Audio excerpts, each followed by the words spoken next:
My husband was working on a documentary film at the time and wanted to take some footage up in Alaska. He had enough miles on his travel bank to take both our boys with 3 tickets. So they were pretty excited to get to go to Alaska.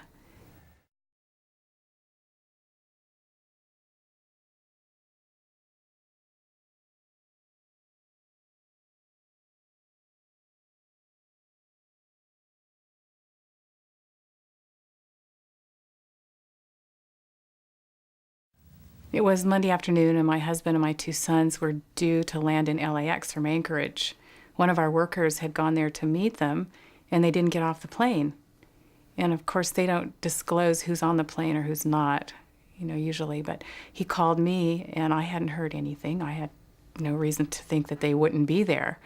So I had to call our friends in Alaska, and that's when I found out that their small plane had never landed in Anchorage the night before.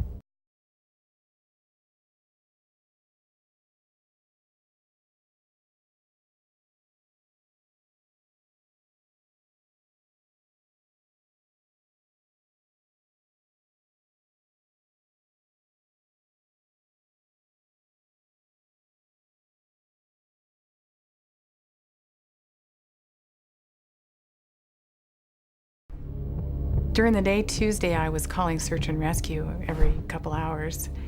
And in the afternoon, they told me they had sighted the plane and they were sending helicopters in. So I called my brother and told him, and he called them to get more details. He found out that they were trying to find a sheriff to come up to my house. And that way he got the news out of them and told them that he wanted to come and tell me himself.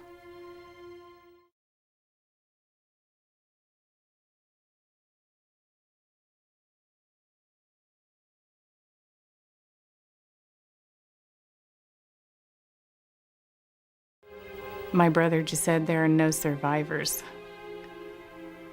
And I just heard those words just whirling around in my head over and over, no survivors, no survivors.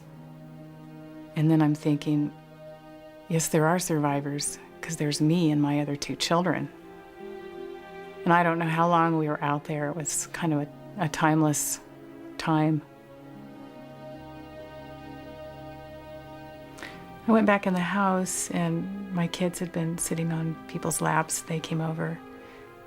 My daughter was almost 9, my son's 7. And they just both came over and climbed on my lap, and I hugged him, and my son said, "My daddy's dead, isn't he?" And I just nodded, and my daughter said, "And Tony and Joey?" I said, "Yeah." And there was just such a huge sense of how can this be true, and how can somebody who was just there not be anymore. And it's almost like you're in another world. I can't even describe how the sense of floating in space and time, and it was just overwhelming. It was really hard to go to bed that night. It was really hard to go to bed and know that I was going to go to bed alone from then on. It was hard for my kids to sleep. They both climbed in bed with me. In fact, they climbed in bed with me for the next year. They didn't want to sleep alone.